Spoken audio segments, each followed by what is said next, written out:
Welcome everyone to another episode of Into the Pit, and I have here Miss Deborah Antiich, and she is a clairvoyant, psychic, tarot reader, and we're going to learn a little bit about her and have a great conversation. So tell us a little bit about you. Ooh, that is such a big question. I'm going to ask you to make that question a little bit smaller. Okay, well, where were you born? I was born in Dallas and grew up in Garland, the land of Gar. Yes. The land of Gar. Yep. Let's see. We were up around Dallas a few months ago. Gosh, can't remember the name of the town, but there's a hospital there called the Risser. You heard of it? I do not know that hospital. No. Okay, well, Sam Rayburn passed away there, and we got some great evidence. Got to investigate with a couple of the guys from Ghost Hunters there. A great turnout, great bunch of people, and a lovely little town. And I'm going to say it's just north of Dallas. Okay. Yeah, I don't know. I don't know where that is. Okay, well, if you ever get a chance, check it out because there's some great stuff there and a lovely town. And so where is that where you grew up? Yeah. Garland, and then as an adult lived in Dallas and then lived in San Jose for a little bit. And now I'm a little bit north of Austin. Yeah. So Texas, California, Texas. Yeah. Yeah, we were talking before we got started and found out that I used to live in the same town as her some time ago. Yep. So, but Yep. we Small went world. south. But anyway, so when did you first discover your abilities? I don't know that I discovered my abilities. I discovered that other people didn't use theirs. And what I mean by that is the things that were like happening to me, I just assumed everybody had these things happen. And then I kind of realized about the time, I would say that I was like maybe between second and fourth, maybe probably around second grade, that just people did not talk about this stuff. And then I was like, well, maybe they just are like, I didn't have a thought about it. Like, but then as I got older, I was like, well, maybe they're embarrassed by it. And then I kind of realized as I got even older that maybe people are just not having these same experiences. So, yeah, but I was always the person that, people would reach out to whenever they were struggling, like, all through school, I was the one that, called and talked to or cried to, or, they say, oh, I just feel like I can talk to you. And I was like, awesome. Okay, get in line, but yeah, I mean, I think my empathy channels are really high, I guess, to kind of put it mildly. But yeah, I just didn't know that everybody didn't have these experiences. So do you have those acquaintances that treat it almost like it's a parlor trick or something? Hey, show it off at a party or something like that? Gratefully, no, but I do have a lot of friends. A lot of times people that come to me for readings end up being friends. I mean, I get a lot of just different types of relationships because people come to me for readings and then we end up, a different relationship develops. And sometimes there's like the boundary between, hey, this happened to me, like, let me talk to you about it. That's great. And I don't mind that. But whenever people are like, hey, can you pull some cards for me? Or like, hey, it's like, that's kind of the place where it gets a little bit, and I'm not saying like everybody needs to pay me for my time in any way. I don't feel that way. No. But it is sometimes I'm like, dude, I've been doing readings all day. Can we just hang out and like go get a hamburger? Or can we just hang out and watch a show? So sometimes that I just really have to be very clear with like my boundaries, and that's everybody all of the time, but especially like around this, it can be draining. You got to kind of turn it off and kind of de-stress every once in a while though, right? And it's also like I always kind of think about it as like I just pull my energy in And when I kind of put my closed sign up, then it gets conveyed a little bit easier than when I don't. And that's like the boundary on my side.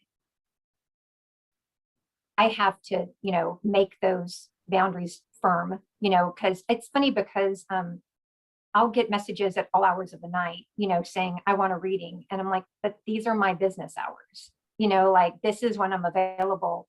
And a lot of times when people do that, I don't ever hear from them again. So with all the years I've been doing this, I've just learned that people respect your boundaries. They're really serious about the work. And when they don't, they're really not. So, yeah. Well, I know for us, we usually try to get out into nature and get around the water, get our feet in the water just to kind of ground ourselves. Is that what you do? And petting dogs does wonders for me. We've got 3 dogs and a cat. And so doing that, and that's actually today I was thinking I need to get outside because my stuff has kind of been back to back today. And I'll look out the window and be like, oh, okay, when can I go? And I can't do that. You know what I mean? I'm sure like you just get burnt out so much faster if you're not taking those. But yeah, like taking the dog for a while. I love the woods, and we've got a lot of, parks and just open land around here for now that, and there's like a little lake right around the corner that's beautiful. So those little kind of like, even like micro nature check-ins, I used to think, oh, it has to be all day. And now I'm like, no, I can get in the car, drive 10 minutes, be there for 20 minutes, get in my car and be back and totally get refreshed. Yeah. I'm sure that's the same way with you though, huh? I mean, like for you guys. Oh yeah. Well, there's it's like an RV park kind of thing where people go for vacation, and we go there to get into the river because there's not as many people around. And oh my gosh, the water is so clear, and you just reach down and drink the water right out of the river. And you've got so much nature, the animals, the trees, plants, and everything. But when we lived in the Leander Cedar Park area, we always went to Lake Travis because that was a place to be. Yeah. Well, San Gabriel River runs, Yes. It's not too far from here. And that's where we used to always go. And you're gonna have to tell me about that RV park because I just got a camper. Really? And I got a little, I have a little vintage 1955 Can-Am. Oh, so nice. I actually got it to travel and do readings and travel and like do markets and stuff like that. So I haven't had a chance to take it out yet. And I'm just telling you, like, there's a market I'm going to do. And I was like, oh, I could take the camper. And then I said, no, I don't want to get overwhelmed. Like the camper can go next time. But yeah, so that's kind of part of my plan. And I was really proud of myself because it's the first thing I paid cash for. It was an all cash deal. And I'm like, it's been part of my bigger plan. There was a year, I would say it was probably 7 or 8 years ago, our neighbor had someone visit that had one of those big coach buses, like the really nice ones. And I was looking out the front door, or I was on the patio on the front porch, and I looked at it and I literally saw like Traveling Psychic Supper Club on the side of it. And now the canned ham is no luxury coach, but I literally was like, this is what my future looks like.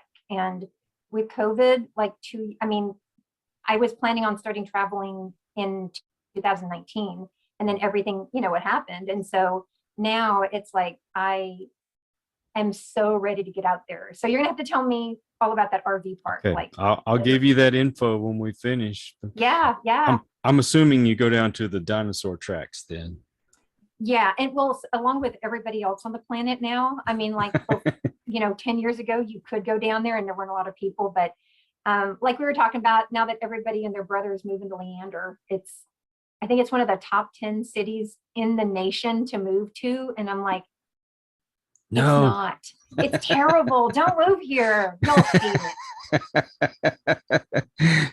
Now, can you explain your abilities to some people have multiple, some have one that they focus on. There's the clear audio, and then there's the visual, that kind of thing. So what's yours? So a mix. I because I have like the supper club, a lot of times I relate things back to food. And Hmm. so I kind of look at it as like a combo meal. And I always tell people like, what's your combo meal?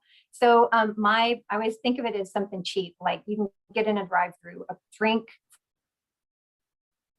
and a burger. And so I would say my burger is clairvoyance. It is seeing. I see pictures a lot of times, or like a little times, almost like a little movie, or like I think about it as like a visual stamp. Hmm. But then I also, that works, ties in with clairaudience. So I hear as well. A lot of times I'll hear word. It's always like behind my right ear. That's how I know that's what that is. And then it's funny because I used to say timing was my drink, the thing that kind of smushes it all together. But I have moved into, because I do use cards sometimes. Hmm. Um, and I consider all of what I do is channeling. And excuse me, like I said, I've never really thought about myself as a medium, but a lot of times when I'm using the cards, mediumship happens with the cards. Right. So it's also, but I would need to have the cards for that. And I don't really like to rely only on one tool. I do a lot of, I don't want to say automatic writing, because I think when people think automatic writing, they just scribbling. I draw a lot of pictures. I have a book that I literally like just draw what I see. And if I'm sitting with someone, we sit and look at it together, like I'll share it with them. And it literally creates a story. I always write, I've always done this. I start on, like if you're looking at a page like this, instead of writing like this, I write like this. Like I start here and go down, move over and go up. And so it kind of creates like a little story. And sometimes it literally like ties together with a nice pretty bow, and the person looks at it and is like, oh my God, like you just wrote exactly like either what I came to you for, or the question that I had that I didn't know that I had. And sometimes I'll draw something and I'll be like, I'll tell them like, I do not know what this means, but you might. Hmm. And sometimes they do, sometimes they don't. And I'm like, well, let's just keep going. Let I am very much about not questioning what I see, not questioning what I get, but just continuing to be in the flow of it, knowing that the answer will come. So did I answer your question? I think I did. You did. You That's did. so a little bit of drawing, a little bit of writing, clairaudience, clairvoyance, and I also do, well, we talked about it a minute ago, I get numbers a lot. A Hmm. lot of times when I get numbers is when I'm working in Akashic Records. So that's a lot of times more specific to that. And that's a lot of times it's like past life stuff. Like Akashic Records is a different thing than, like a jester. I hate to say jest. I never like to use the word jest, but like a reading is going to be different than Akashic Records. And a lot of times life numbers come up with Akashic Records.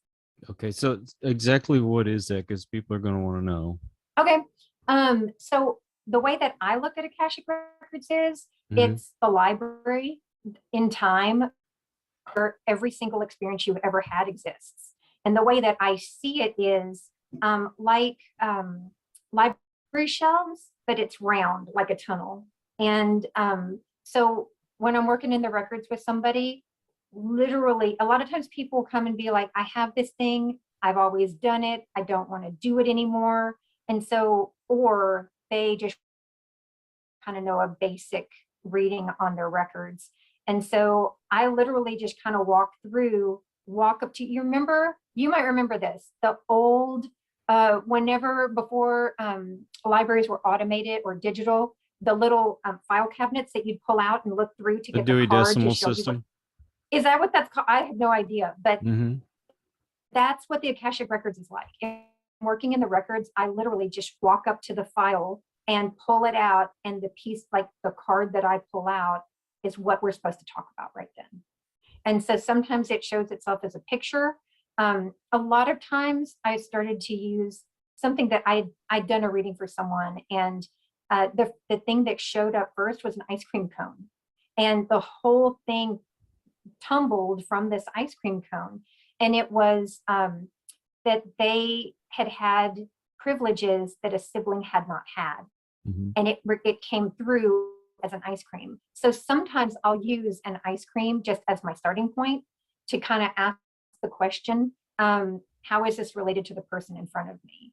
So I don't have a whole lot of symbols like that, but some of them I do have that come up over and over again. And other than the ice cream cone, I could not tell you what any of them are, but I know them when I see them, you know? Yeah. Okay. I'm gonna give you how I see predestination. I want to get your opinion on it. Um, Absolutely. Being that I used to preach and, very big believer in God, I try to explain to people about predestination. It's, to me, it's like, remember those books we used to get in school where you'd read so Yep. much and at the bottom it would say, if you pick this, then go to this page. If you pick I this, go love to this those page. books. Yeah. Right. So to me, that's the way it comes out. God will give you free will to choose, but Yeah. this is the path that's going to happen if you take this choice, and this is going to be the path that happens when you take this choice. So yes, these Yeah. are already kind of outlined for you, but you get to determine which part of that path you get to take. Yeah. So is that how Yeah. you look at it? Yeah. And it's also like, as you're talking, it's like tributaries on a river, Mhm. right? You've got side creeks and side, some things are stronger than other things, but you can always choose. And Right. that's the thing that I always tell people is you can always choose again.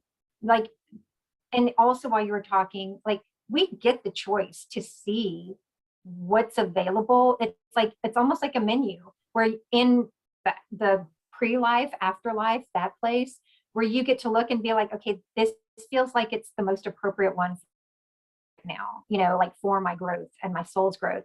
And so we can pick those. They're not set in stone though. I Right. mean, they're not, and that's what I tell people all the time, this looks good to me. If you're coming and asking me about something that does not look good, I will tell you. But one of the things that I do, especially like when I read tarot, um, I read inverted. And so a lot of times if a card is inverted upside down, my question is, sometimes you want it to be inverted, right? You want something that would be seen as a negative card upside down. So it's like kind of a half power. But a lot of times okay, this is inverted. This is telling me something needs to happen to turn this card right side up. What is the thing that should happen? And so that kind of speaks to that whole predestiny thing. It's like, well, you can keep going down the path that you're going down. This is what your result is this is showing you a result, but it could be better. So Right. I absolutely agree with what you're saying because free will does exist. And, I've had people come back to me and be like, exactly what you told me that was going to happen if I didn't make this adjustment happened. And I'm like, so, okay, are you here for another reading because you want to listen to me this time? Or because you want to, because that's the thing I say all the time. It's your choice. And I Right. say Right. that to my now 20-year-old son. And he said, oh, passive aggressive much? And I said, I'm telling you this, I'm not being passive aggressive. It is your choice. Right. And I mean, that is the great thing about free will.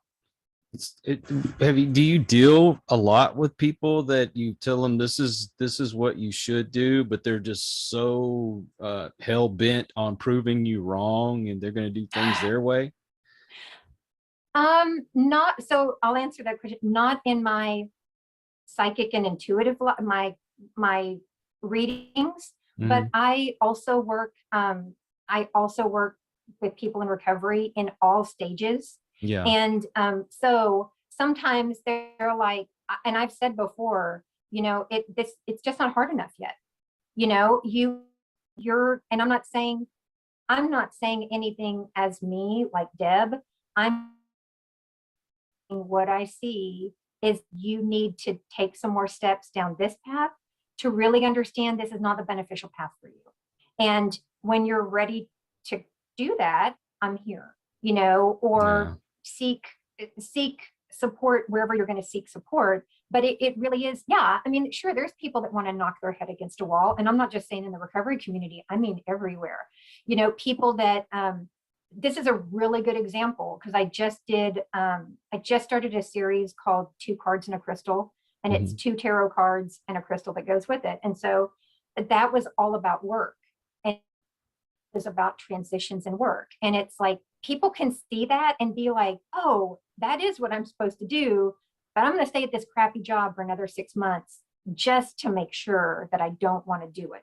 That's a really good indication of what you're talking about. Yeah, that's a problem when we run across certain people that you already know the outcome if they keep on the path that they're on, and you try to tell them out of love, hey, this is what you're going to be headed towards, and they're just so bullheaded. They have to prove you wrong, Yeah. and they're going to keep doing, whether it's relationships or what have you. And oh, that's frustrating. I can say that too because I have been that person. Mm-hmm. Like, I stayed in a job that I knew I should have left way sooner. All these different things kept happening.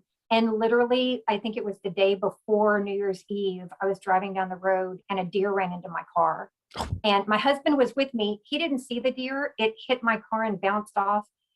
It hit my car on the whole entire driver's side, gouged a hole in the front panel, dented the driver's door, dented the back door, and dented the back panel, and ran off. When I saw it, I braced, right? So my shoulder, my elbow, my wrist, my hip, my knee, my ankle on my left side, all were affected. My husband was messing with my phone, like trying to put an app on it or something. He didn't see the deer at all, ever. And I was like, okay, this is if I don't leave this job, like literally, I was like, somebody's going to die. So I literally went back in and turned in my 2 weeks the next Monday. So, I mean, we all do it. I mean, people are like, but you're psychic, you should know this stuff. And I'm like, yeah, that's cute. I should, right? I mean, but all humans need to learn from experience. So, well, and even if someone wants to take your advice, it's still kind of a leap of faith in order to do that. For sure. I mean, it's always self-faith. It's not ever like, I need to have faith in the job or I need to have faith in the relationship. It's always like, I need to have faith in myself. Yeah. And if that's not there, they're not going to do it, you know? Well, another thing I wanted to ask you about, because, there's a lot of charlatans out there. I used to live in LaPorte, Texas, which right next door is Kima. If anybody knows anything about Texas, Kima is where the big boardwalk's at, and everybody goes out to the nice restaurants and the carnival rides and whatnot. But there's so many new psychics and mediums and stuff that pop up out there. And one night I decided to go and see one, and I don't know if she was just frustrated that somebody showed up at the hour that I did, but the sign said they were open. Yeah. You're going to be rich and you're going to marry the woman of your dreams and you have the best job that you ever wanted, blah, blah, blah, all these things. And then where's my $20, Yeah. Okay. So how would you explain to someone that, you're not one of these charlatans, that you're actually for real? Because even though I know a lot of psychics and mediums and I've gotten readings and I've been told things, I know I've heard this sounds cliche, but there's absolutely no way she could have known what she knew before I came to her. And I still, to this day, have my skepticisms. So how would you explain your authenticity? So everybody should be skeptical, first of all. Like, I'm a huge skeptic, and I'm constantly in energy. I mean, the answer to that question to me is the energy is, and people, there's a couple of different answers I'll give you, but the authenticity is if you connect with that person, you know what I mean? And I kind of used this example last night. If you're just bored and you're like, let's go see a psychic, you're probably going to choose a psychic that is not dedicated to the work. you Right. know, that is there to make a few bucks, or, you know, and this is not me talking trash on anybody, but they do exist. And I'll talk unfortunately, trash on them. as much as you can. Well, I just like anyone that is out to steer someone in a wrong direction for the purpose of profit. I mean, that's a thief, right? Whether they're a psychic or a car mechanic, or you know what I mean? So, but it, to me, it is about the energy. It's, and also, I mean, I kind of hate to say this, but like reviews, if you, a lot of my people are referred. I don't really do any I mean, I don't do any advertising. I've got a Google listing, but I also don't send a Google, I don't send a review link to all of my clients. It, you know, if someone's seen me a couple of times, maybe I'll be like, hey, do you feel like leaving a review? You don't have to. If you want to, here's the link.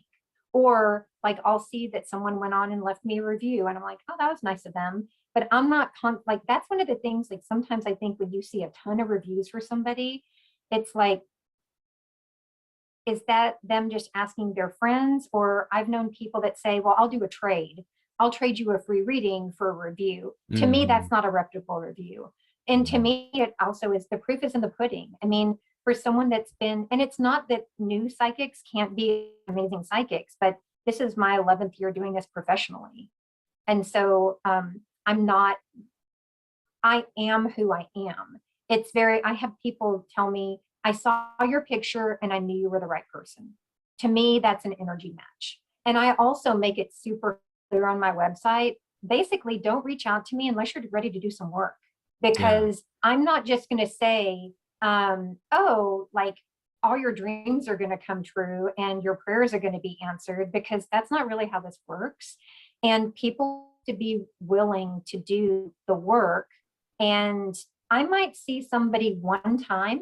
I might work with them over time. It's really up to them. I have one woman that does a yearly check-in, and she calls me and she's like, oh my God, this happened and this happened, but this didn't happen. Why did this not happen? And then we kind of talk through it. And then she gets like her preview for the next, you know, 6 months or year. Usually it's a year, but it's like, I tell people, do your research.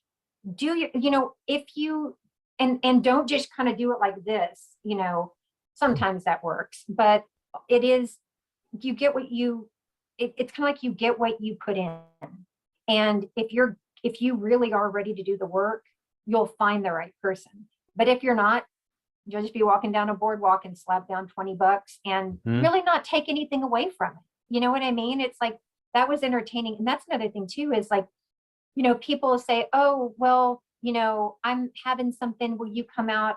I do private events, but I very much screen them. Like, I don't do, like you said, it's not parlor tricks. And yeah, I do tarot because it's really simpler for the understand, especially like at a in a setting where I'm doing readings for a group or someone's coming in and out to get their reading. I don't want to say it's simpler, but it's easier for the person in front of me to connect when they have the visual. I have the visual here. Sometimes it's hard to get it, and tarot makes it a little bit easier. But yeah, I always tell people, do your research. And if I'm not the person for you, that is okay. Like, there's plenty of other people for me, and there's plenty of other people for you. So that's my answer to that.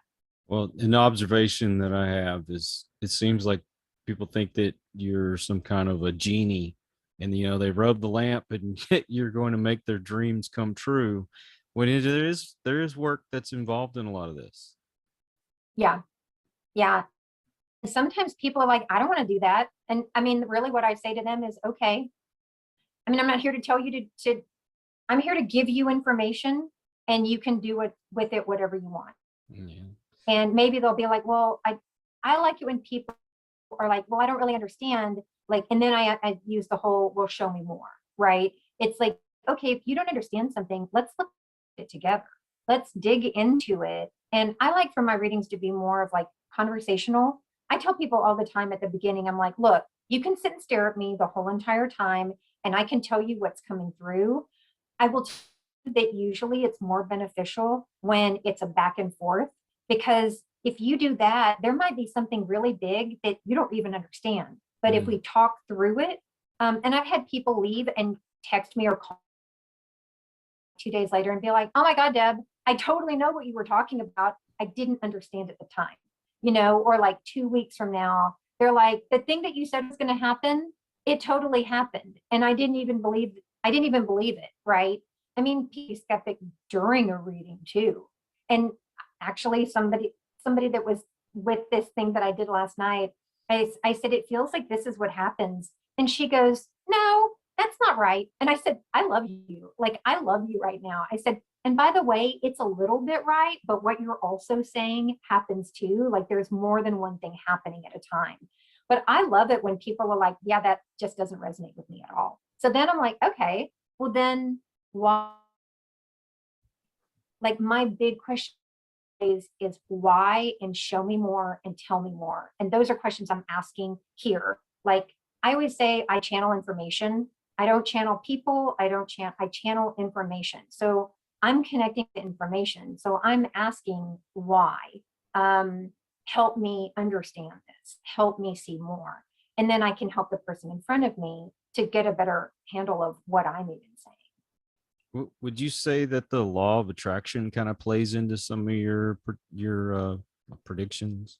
Yeah, like the law of attraction is not what people think the law of attraction is. Like, and I'm not saying you, I'm saying, people watched, and it's a great film. I loved it. My kids loved it, but watched The Secret and said, oh, I know what the law of attraction is, right? It really, it's so much wider. It's Mm-hmm. really about every single thing that you put out is drawing something to you, right? And people think, oh, well, and the word abundance is just like, oh my God, so overused now. Yeah. And I think sometimes the gratitude is too, because those are just like buzzwords, right?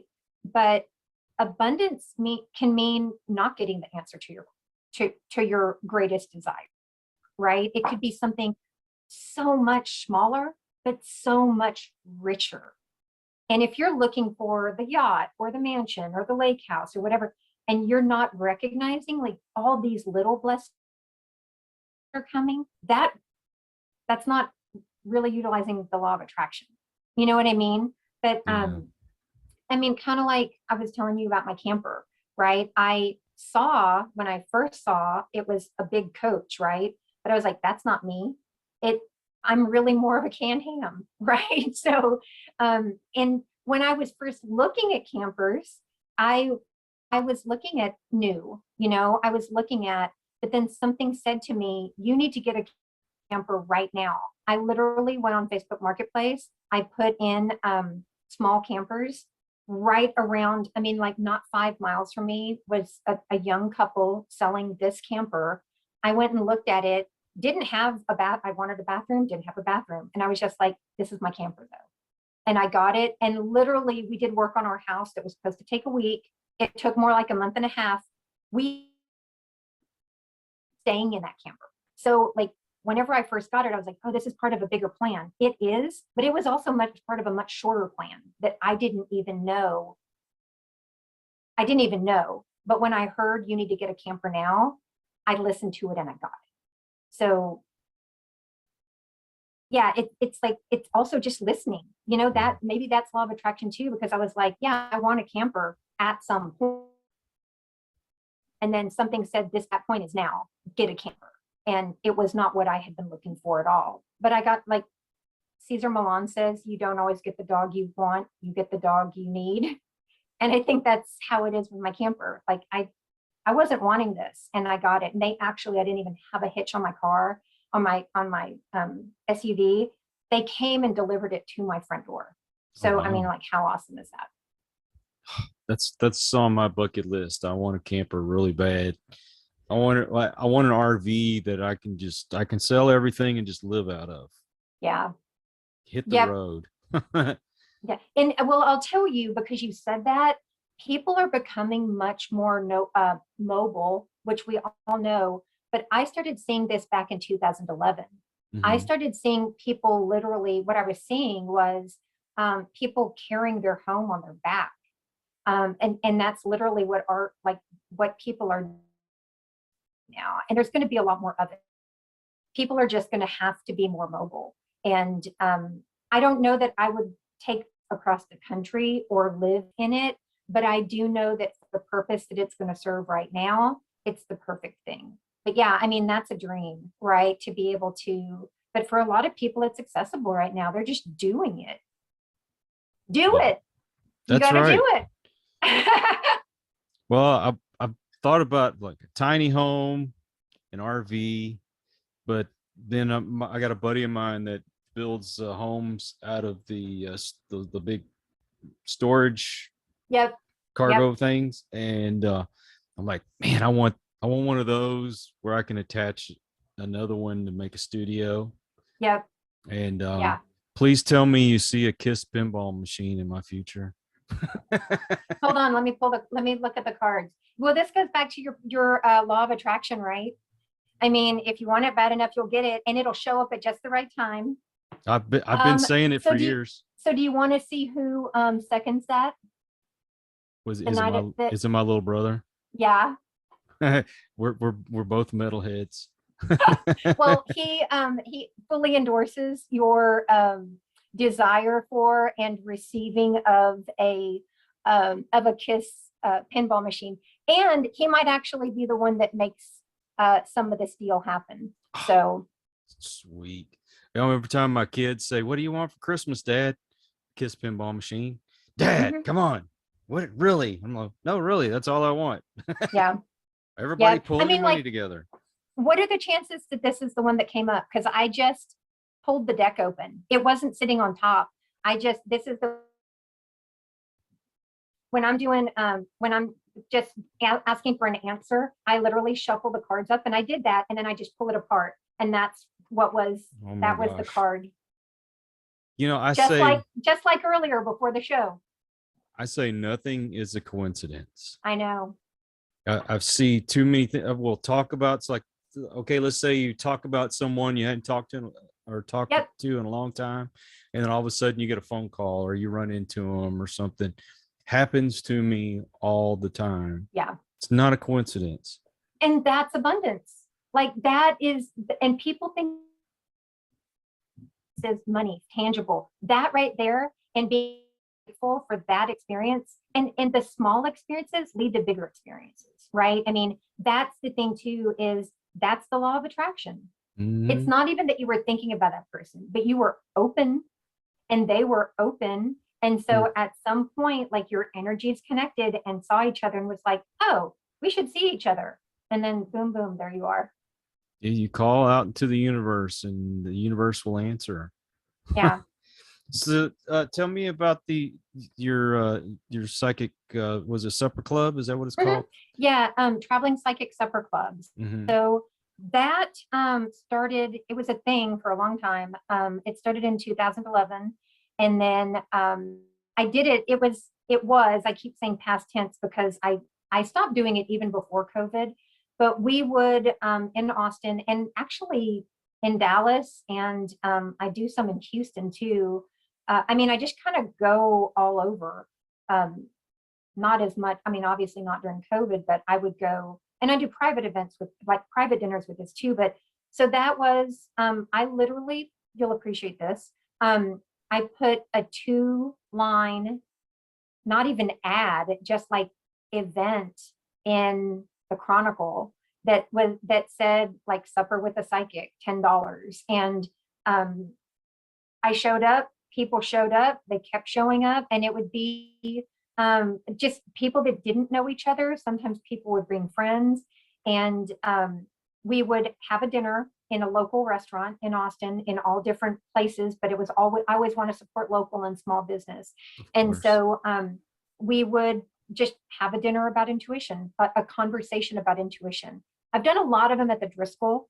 That kind of used to be like the home base for the supper club. And I haven't done, I mean, but they changed some stuff down there, right? I mean, like the energy change, the Driscoll will always be the Driscoll. I mean, don't get me wrong, but you know, it changed hands. The little restaurant we used to do stuff in totally got remodeled. And I was just like, that needs like to be there for a little bit before I even feel like going back there, you know, to kind of pick it up. Even again. 6th Street's not the same anymore. Oh yeah. I mean, Austin, nothing is the same, right? Yeah. I mean, change is inevitable, but So yeah, we would do a monthly dinner at a different restaurant.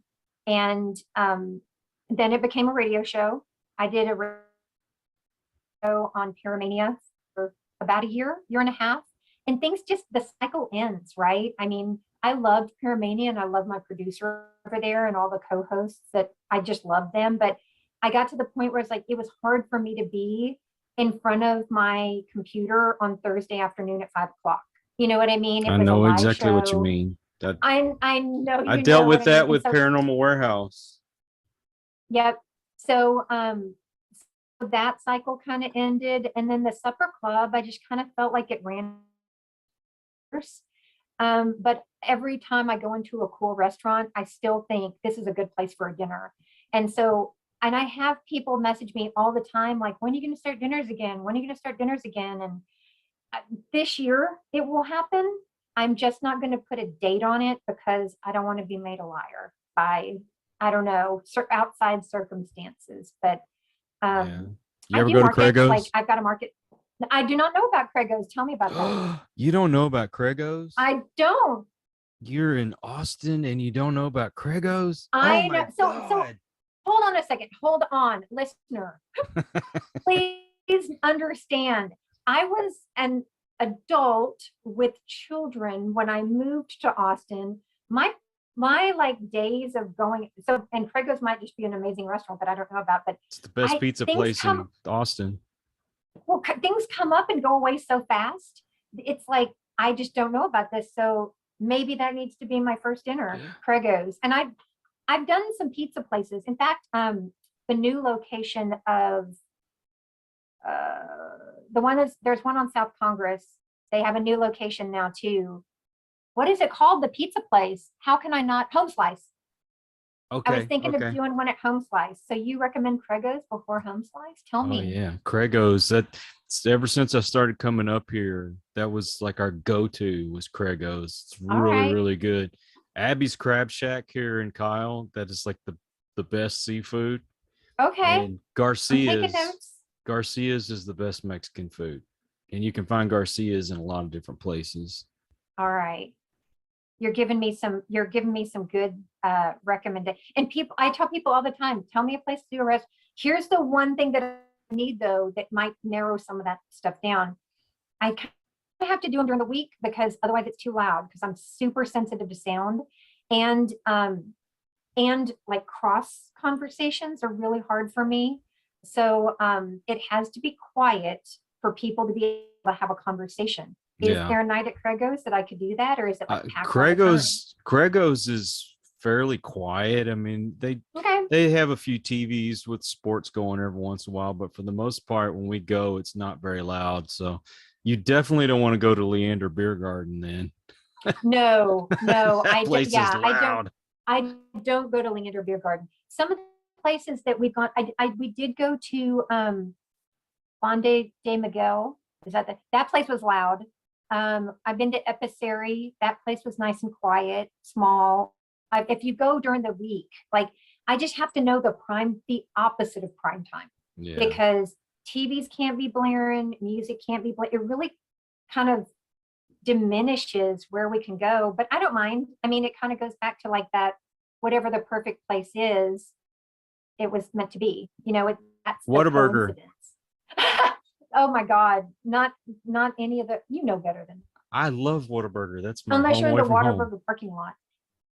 I know, well, I love Whataburger too, but I wouldn't have a dinner there. I had, we worked on a show for a very short amount of time.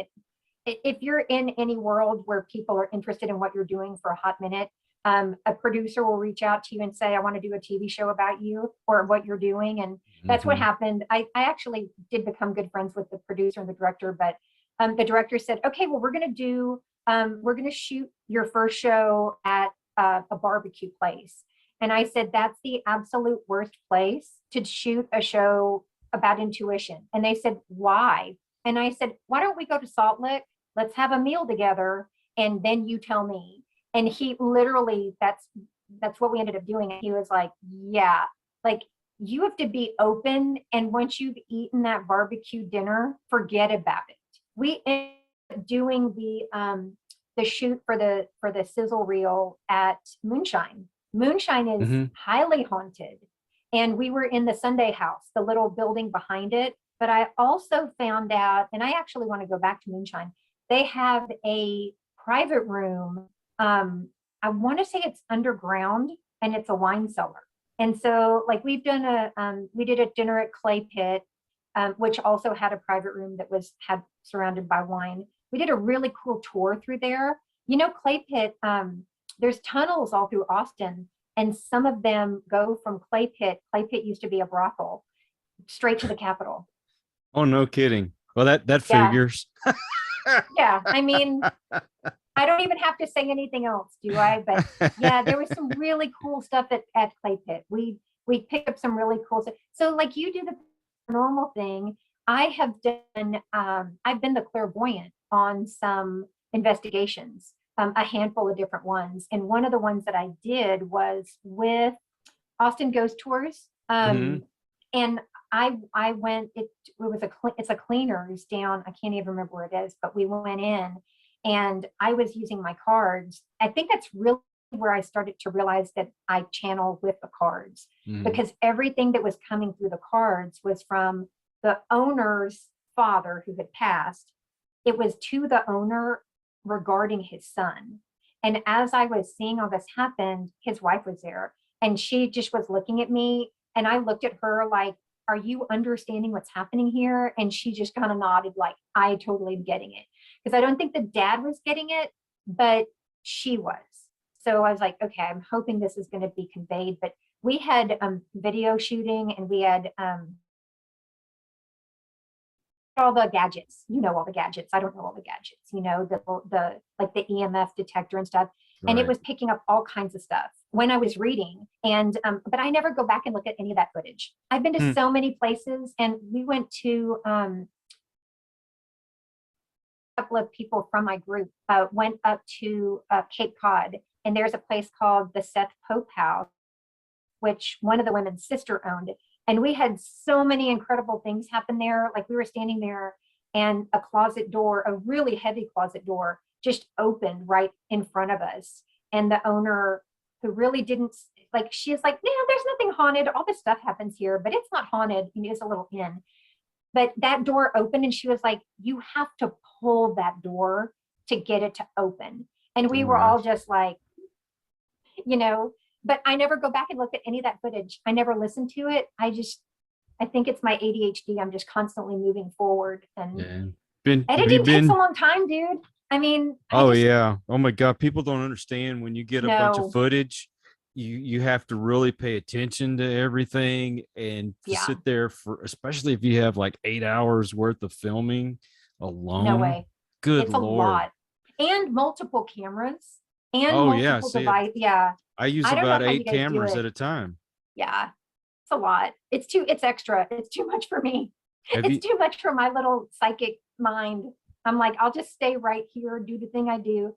It's funny because sometimes people will be like, oh, remember that reading you gave me? And I'm like, no, I don't. I don't know. You can remind me what I don't know any psychics I remember. It goes back to just, it's that I always think about it like the lid to the vessel opens, the information comes through to my mouth, to your ears, and then it closes. And sometimes I can decipher my drawings, and it's actually interesting because sometimes I'll go back to drawings, and even though I drew it and it meant this at one point, I can see it meaning something different for current day. Right. So this stuff never ceases to amaze me. I mean, that's why I still do it, and I love it. But yeah, it's definitely, if I had to edit all this stuff, no way, dude. Oh Lord. Don't get me started on that. Hey, have you been to Spaghetti Warehouse there in San Antonio? You know what I did? Okay, so it's crazy that you say San Antonio, because San Antonio has been coming up on my radar a lot lately. I a text from someone that I do readings for in San Antonio, and I was thinking like, maybe I need to go to San Antonio. So you saying San Antonio to me, I'm like, okay, maybe I really do need to go to San Antonio. So is it haunted? Is the Spaghetti Warehouse? Because I know the Spaghetti Warehouse in Dallas is. or And, if and it's even there supposedly still. the one in Houston is supposed to be haunted as Yeah. well. What's it about Spaghetti Warehouse? Hey, the specters like their spaghetti. I don't know. I get well, that's where all the Italian mafia people are at, I guess. I don't So have know. you been there? Have you been to the spaghetti warehouse in San Antonio? So get this, I interviewed a guy that he runs a paranormal group in San Antonio, and they're called Midnight Paranormal Society. And he ended up having an event there where we went and we'd had our meal, and then afterwards we got to go to parts of the restaurant that the other patrons don't get to go Yep. to. Yeah. And so we were in their attic area, and I personally didn't catch anything while I was there, but supposedly that place is pretty haunted. Yeah. Yeah. That's what happened at Clay Pit. They let us just go everywhere. And we went up. Clay Pit used to be a general store. And Yeah. when we were there was, I could see and it's funny because I don't normally see. Sometimes I'll see like a little video or like a little movie. Mm-hmm. And in a corner, I definitely got the feeling that a child passed, the mother's sorrow, and then other siblings that stayed in the room. I mean, like back then, that's a shocker, right? Like everybody lived in the same room, but I could feel energetically the siblings and like their pain prior and like their grief past at the child passing. And that was that's why I like doing group stuff, because everybody gets something different. Like I've Yeah. done tours at the Driscoll where we talk about it the whole time, or we'll sit down, we'll have a meal, and I mean it's an all day thing. We'll have a meal and then we'll have a tour, and they would let me, like you said, go into the ballrooms or go into, there's like a front area where there's a piano that's really interesting that you would never go in, I mean, if you were just there, even staying there. But yeah, it's funny. I was there during South by Southwest one year, and it was a nightmare. I mean, the energy of the people there, just the feeling of like, basically, when are y'all leaving? I mean, the energy there was bonkers. But that's one of the times that everything was open. So like there's some rooms there. Some of the ballrooms have these huge mirrors that are like, I mean, they're probably 20 feet tall. I mean, they're ridiculous Wow. and wide on the walls, and they face each other. And like, I'm not a fan of that.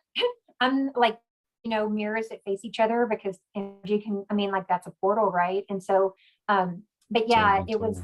the room was really full. I mean, I've been there when weddings were happening, and it's cool to feel the different energies, but South by is not, I stay away from that anyway. I mean, I presented at South by one year and I had a good time. The group I was with, I actually, I play alchemy crystal bowls, the singing bowls. And Uh-huh. that's why I was introduced to alchemy crystal bowls. Somebody that was here from Amsterdam. We were on the Mercedes stage, and she did a sound bath. And there was a guided meditation that went over it. And all I could think was, I wish this person would stop talking so I could hear these bowls. And that's We where I have was some. introduced to the bowls. Yeah. You do? I have 7. I have a set of 7. I got to hand. So awesome. We should play bowls together sometime. There you go. Have a bowl game. Yeah, that's right. That's right. Well, I liken the Driscoll to the Texas version of the Stanley Hotel out of Colorado. Yeah. I've been there. Have you? That's I've on my bucket list. I want to go to actually, Estes Park really bad. I take that back. I've been to the hotel that it was the outside hotel, Mhm. in Portland, in the hotel that they filmed a lot of the stuff at. That the outside shots Yeah, is because the that place. outside's not in the movie is not what the hotel looks like in Colorado. Now the Yeah. inside is different, but the Yeah. outside, yeah, And that's on my cool. bucket list. So what else is on your bucket list? I'm going to interview you now. Oh, okay. What is but like what is something else that's like right up there on the top of your bucket list? Ooh. Paranormal or otherwise? Well, paranormal wise, I say this: the Stanley there in Estes Park. we wanted to go to see brain fart time. You There didn't expect me to interview you, did you? Waverly, that's the name of the place. I wanted to go to Waverly, but it seems like everybody goes there. So Hmm. now it's kind of like I don't know if I want to go anymore. But there's little places here and there that people don't normally get to go to that I'd Yeah. like to get into. And we have plans with a friend of ours who still lives in Cedar Park that we want to get together and do. Do you know that cemetery right there on 185 and what is that? The the road everybody tries to drive slow because the cops always get you. What's the heck? Okay, either Cypress Creek, that's where people drive slow, but you might be talking about New Hope. 183 in No, New Hope. no, not New Hope. We're talking about one means yeah, why did I say 185? That's all 183 right. and I know what you meant. the one over there in Leander. Oh my gosh. Oh, 2243. No, There, what is that's it? where the old I live right around the corner from that cemetery where a Yeah, lot of it's got some people in there from the massacre that happened. There was I'm not going to say, I don't know, I don't want anyone to hold me to this, but I want to say um it was Cherokee. I might be wrong, but there was a massacre where like 300 people were killed, and a lot of their remains are in that little cemetery. And there's some, I think there's some people from the Revolutionary War buried in there too. But that is at, I think I know where you're talking about. That's at 2243, and is it there's not 2243? really a cross street. It's, but I think, are you talking about where they filmed the latest Texas Chainsaw Massacre The over Texas Chainsaw off Massacre. Baghdad? Baghdad. That's what I was trying to think Yeah, of. I know that Baghdad. Baghdad Cemetery. Yeah, Yeah. I want to go back over that way. I've been by it a million times, but I've never done an investigation in there. yeah. Um, now I will say there's one cemetery that I went to, and cemeteries don't really give me the creeps, but No, no, like I feel right at home in a cemetery. Give me a good in cemetery any day. there's one in Liberty Hill that's kind of off the beaten path, but there Is is it? It's like referred to as like the witches. That, yes, yeah, been I've there, been there, and been I'll tell there. you what. I just like, okay, so this happens sometimes when someone says something that's true. I'll get a tingle from my knee down to my ankle on my left leg, and I just got that over my whole entire body. That I went driving with my son, and we were not trying to get to that cemetery. I did not know that cemetery was there. And we were, I mean, you know how many turns you have to take to get to that cemetery. Yep. And we just took all the right turns and ended up there one day. It was a beautiful day. And later I talked to somebody that I know, and she was like, oh, the witches cemetery, like that place is supposed to be haunted. And I was just like, it was lovely. I mean, it was really, and that is a memory that I have that is very, very clear. But I didn't have any kind of paranormal experience there. But that's what she was like, oh yeah, that place haunted. Oh, I remember the name of that town there What is near it? Dallas that we went to. Bonham. Oh, like John Bonham, Yes. Bonham. I'll have Yes. to look it up. You need to look it up if you can go out there. It's the Risser, Oh, the Risser. Okay. and that's the name of the it's the hospital. Now what it is the Dr. Risser had bought this home, 2-story, and he had converted it into a hospital. So you still have the areas that had the hospital beds and everything, Yeah. but that place, there's something there. I didn't feel anything evil there, but there's definitely Hmm. something there. We got some good EVPs, but I mean, I've So I've been there, but I want to go back. But man, as far as my bucket list, everything's been it's been explored to death. So yeah, I'd like that's to go someplace awesome. different. Yeah.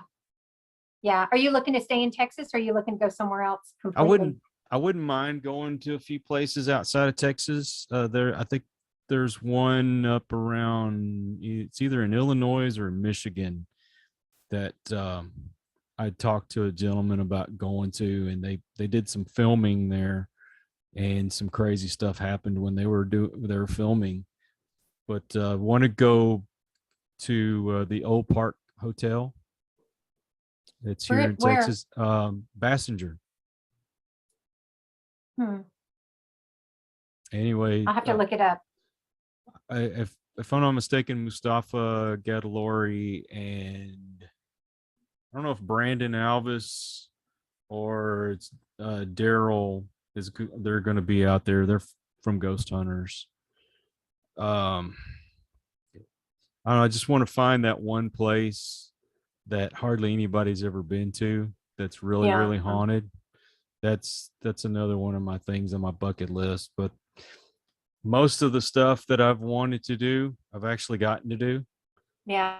So, Meet and Kiss, that was on my bucket list, and I did that 10 years ago. And I don't know, I have to kind of rethink it. Some of the people that I've wanted to meet have passed on, and some of them I've already met. And Yeah. Yeah. I know you just got to constantly be like evolving what your bucket list is, I guess.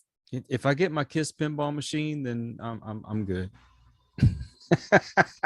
You can die happy I can die happy. if you get your Kiss pinball machine. Nice. Very nice. I told my wife I want to go out eating shrimp, watching a football game, and well, I won't mention the rest of what I wanted to do, but that's how I want to go. I have a friend in Key West that a friend of his passed, and what they did was they made the person was cremated, and they made these little cones that were like cement mixed with the ashes. And they were these little cones that they literally gave to everybody that came to the service, so that this person could just go all different places in the country, like, and be put in somebody's front yard or put out of wherever you want, right? And so maybe you can have your be cremated and have your remains made into a pinball, so you can always be playing your Kiss pinball machine. There we go. That sounds like a deal. Yeah. Well, you know how you said you keep getting called, it seems like, to San Antonio. My place seems to be Florida. I don't know why that keeps coming up, but Florida's always coming up. And I've met a lot of really cool people that live there. And I you know what? I do remember one more thing I want to do on my bucket list. All right. What is it? Okay, so I have some friends that they're on TV and they do the paranormal investigating. I want to be able to go on television with them once and do an investigation. Make it happen. Well, you got to tell them. I feel weird asking them, though. I know. It's almost egotistical in a way for me. Well, I'll tell you, I talk about this a lot. You have to talk about what you want. And when you talk about what you want, the right people hear it. And if these are friends of yours that you know and trust and love, they might just not know that you want to be on TV with them. You know what I mean? Yeah. I mean, I get it. Now, two of my buddies, they just started a new show, and hopefully it gets out on the air soon. But he's kind of said that he wants to come through and have some of the local teams come out and investigate. And since we've done a lot of places here in Texas together, I have a feeling that's going to happen. So, have you been to Mineral Wells? Let's see. Where is that? Mineral Wells would be, let's see, I think it's on the way to Dallas, if I'm not mistaken. I know that name. I think. I can't remember. But if I've been to Mineral Wells, I've just been through Mineral Wells. It's not a place that I have gone for any period of time. Why are you asking me about it?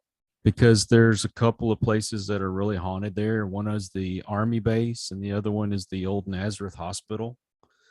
Okay. And the Nazareth, unless you have some really the I will be going then. The fifth floor is really, there's something evil there. It attacked one of my friend's wives, and one of my buddies, he's investigated there plenty of times. He was actually involved with the hospital, but he had a heart attack and died there while investigating. Oh wow. So And Do you ever go to Arkansas? I've been twice in my life. Been There's to a, Little Rock, and I've been to Hot Springs. but like on investigations or related to anything paranormal. Never been there. There's a, I don't know where it is. And I want to say it might be in Hot Springs. There is a hotel that's really old that my parents have stayed at. And they said that it's like supposed to be known for being haunted.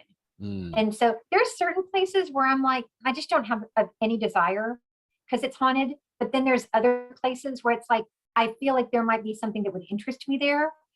And that hotel is one of them. I don't know. It's Eureka Springs. I want to say it's in Yeah. Eureka Springs.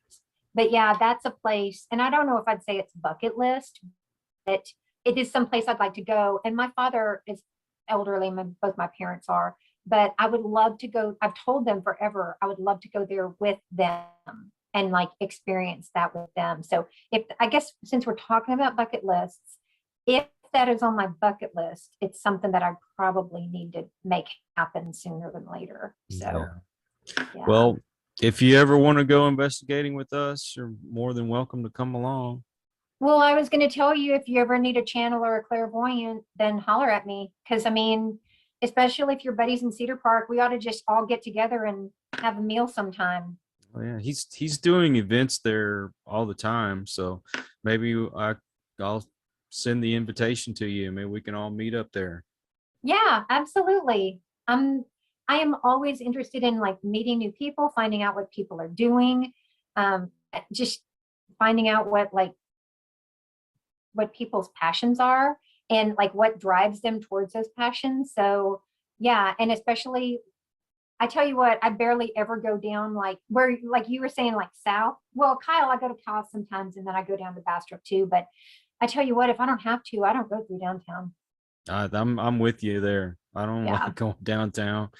It used to. I was excited to go into town, I but know. that was years ago. Now it's like, no thanks.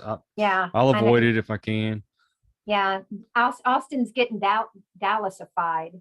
So, and I didn't go back to Dallas because I didn't want to live in Dallas. And now I don't live in Austin. I live north, but still, it's overwhelming to go down there. Only time I like to go down there is like late at night when no one's out, or that's really about it. And I don't really go anywhere late at night anymore.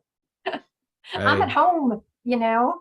well, I don't get around very much either. I mean, I'm not as mobile as I used to be, but Yeah, if I can get out, I will. We do the flea markets around and that kind of thing, but yeah, there's still, I mean, if you're listening, you're watching this, there's lots of beautiful places to go to outside of Austin. They're yeah, just incredible. The water's beautiful, the nature is beautiful. And the people are great. The lots of great restaurants, yeah. all kinds of cool places to see, and the shops. I mean, the metaphysical shops. I've never seen so many metaphysical shops. Yeah, And the crystal yeah, I shop. know, I know. The crystal shop. Oh my gosh, you can get lost in that place just watching it. I mean, looking at everything. Yeah, there's And also there's that one, but then there's another little one that's down on 12th Street that Crystal works, and it's mhm. tiny, but it has so many, and they all have names. They all have like a handwritten name and a description of the crystal, and that's a really cool place too. When I go to other towns, I always seek out the crystal shops, and sometimes usually if I know there's crystals there, I'll go. And Yeah. there's a couple of places in Dallas I like. But yeah, they're just little places. I was at a Canyon Lake, and it was closed. I was bummed out because they were closed. It was the one day when I was there, and called Nature Rocks. And I was like, that's awesome. I mean, just right on the way to the lake. So I tell you what, it's just everywhere. You just got to find it, just seek it Mhm. out. And it's just surprising how much more is available now. Well, I do want to have a show that's dedicated to crystals and like how they work and why they work. So if you know of anyone that's an expert on crystals, I'd like to have them on, because I've seen a couple of videos on YouTube already where people are just like, you're a fool if you believe in this stuff, but they don't Mhm. understand there is a frequency to these rocks, and Yeah. there's a reason why some of them work the way they do. And so that Yeah. I want to talk to someone about that. It's a great topic. I think we should do it. Now, Yeah. do you? Oh, go ahead. I'm sorry. Go ahead. No, I was gonna say, I'll think on that because I do crystal work, but I would never consider myself an expert. I'm always learning, so I'll have to think about someone to send your way, and I'll do that. Well, that'd be perfect. Now, do you have a website? I do. The best way for people to like kind of find me and connect with me is Instagram is traveling psychic. Same on TikTok. I don't do a whole lot on TikTok because I just forget about it, to be honest with you. Yeah. And so Instagram, TikTok, Facebook, I'm Deborah Antiich on there. And then Traveling Psychic Supper Club is my website. So that's that. If you want to call it a company, I guess that's my company. That's my, like, I hate saying that's my brand. But I want to do like merch. Like I want to do t-shirts and like hoodies and stuff. And I would love to do dinnerware with like eyes on it, or like, I'm not into crystal balls, but like crystals or something. So yeah, I'm like, those are some of the things that I've been thinking about. I'm like, okay, I need to do some merch, but that's how you can find me, Traveling Psychic Supper Club. That's Oh, me. might have to get together on the t-shirt thing. I might be able to help you out in that department. Let's We'll do see it. if it's what you're looking for. But it is, believe it or not, come to the end of the show. And so I want to thank you for coming on, giving me your time today. And I would love to have you back on in the future. Yeah, absolutely. And don't think that that wasn't just a little trial interview, because when I start doing my stuff again, I want to have you on my show or my podcast or my Facebook Live or where it's going to be, because I have enjoyed this time so much. Oh, thank you. Awesome. I would Yeah. love to do that. I never get to be a guest on somebody else's show. I think I've Well, done there you it go. 3 times in my life, and I'd love to do this Well, we're more going to often. change that. Yeah. Well, I wanted to tell everyone out there, if you are new to the channel, thank you for stopping by. I hope you come back, and please subscribe. And those of you who are regular, thank you so much for your support. And until the next one, everyone, please take care. Be kind to one another. God bless, and peace. Po boy.